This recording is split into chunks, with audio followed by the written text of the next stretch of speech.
Assalomu alaykum. Men Denov tadbirkorlik va pedagogika instituti pedagogika fakulteti boshlang'ich ta'lim metodikasi kafedrasi o'qituvchisi Ergasheva Oijamol.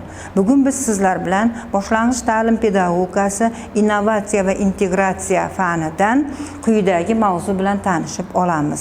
Mavzuyimiz 16-asrdan 20-asrning ikkinchi yarmigacha tarbiya, maktab va pedagogik fikrlar rivoji.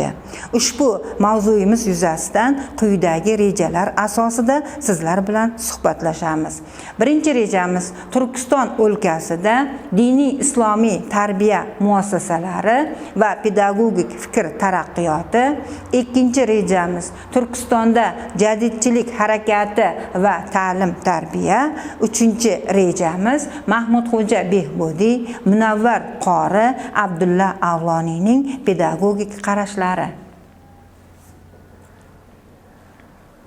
16-19 asrlarda O'rta Osiyoda faoliyat yuritgan ta'lim tarbiya muassasalari quyidagi muassasalardan iboratdir. Birinchisi boshlang'ich maktab, ikkinchisi qorixona, uchinchisi daloilxona, to'rtinchisi Otinoylar maktabi hamda beshinchisi madrasadan iboratdir. Maktablarda ta'lim mazmuni asosan alifbo kitobi orqali, haftiyak orqali, chor kitob orqali hamda sabotul ojizm orqali amalga oshirilgan. Qorixonalar va ularda ta'lim mazmuni quyidagicha shakllangan.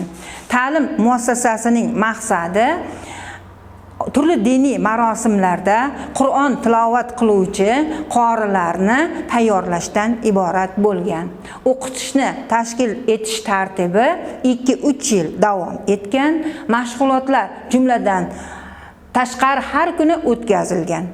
O'qish jarayonida ayrim talabalar o'z uylarida yashaganlar, ular har kuni o'qituvchining oldiga kelib topshiriq olganlar va o'qish qiyin bo'lgan duolarni o'qish yuzasidan maslahatlar olganlar.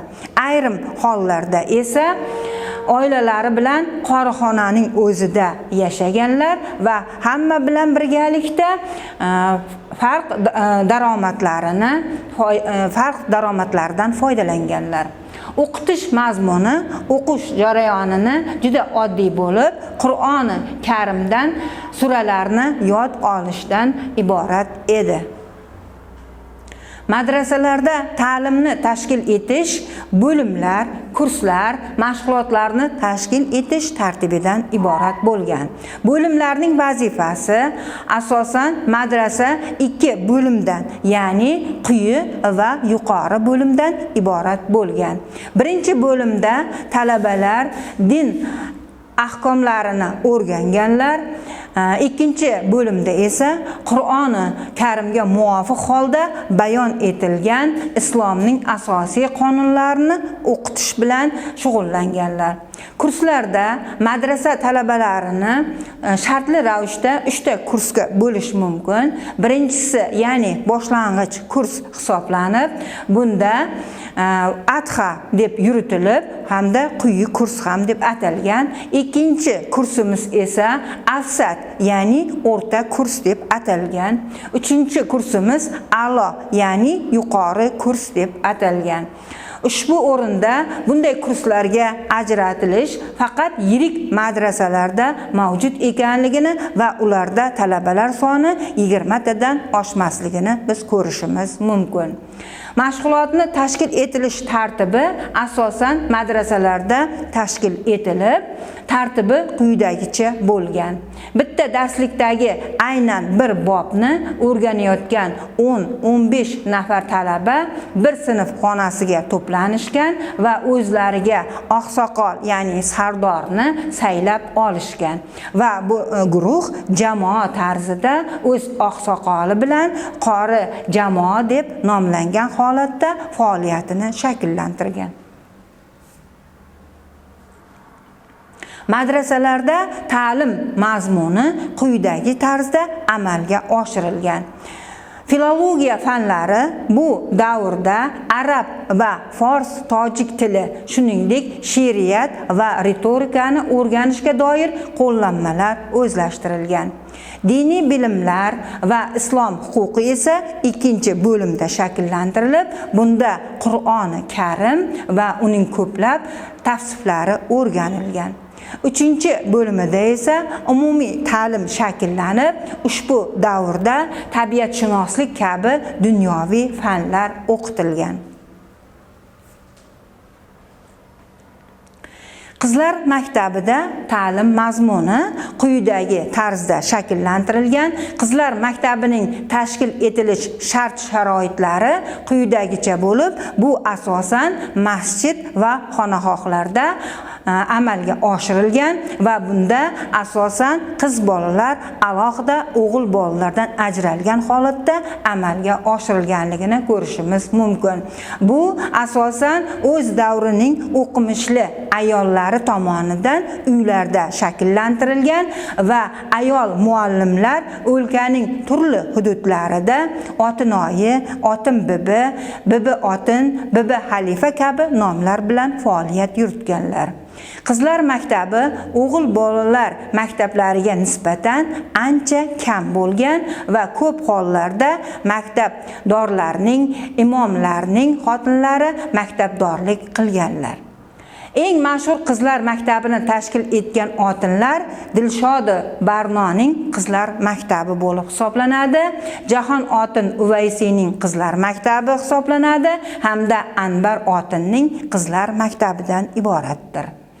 Qizlar maktabida ta'lim mazmuni quyidagi shaklda amalga oshirilgan. Qizlar maktabida qizlarga savod, diniy va adabiy bilimlar berilgan.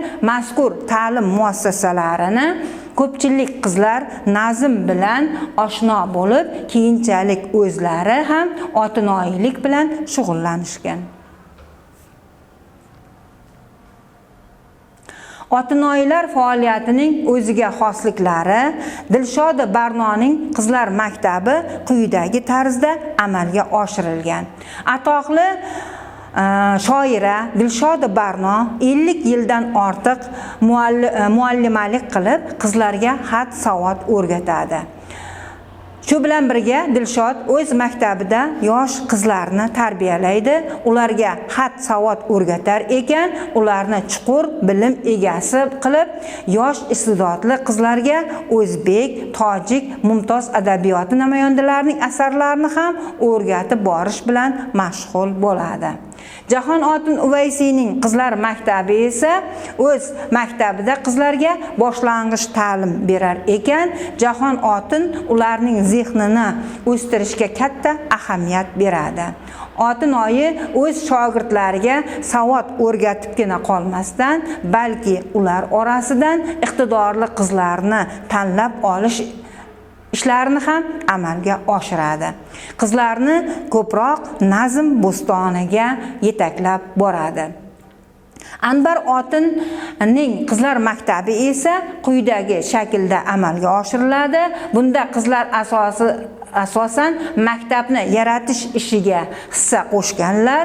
Muallimlardan yana biri Anbar Otin bo'lib hisoblanadi. Anbar Otin qizlar ta'limini rivojlantirishga munosib hissasini qo'shadi. O'rta Osiyoda faoliyat yuritgan qizlar maktablarida o'qitish texnologiyasi va uning o'ziga xosligi asosan maktabdorlar qizlar maktabi faoliyatining asosiy yo'nalishlari tarzida amalga oshiriladi. Shu bilan bugungi darsimizni yakunlaymiz. Xayr, salomat bo'ling.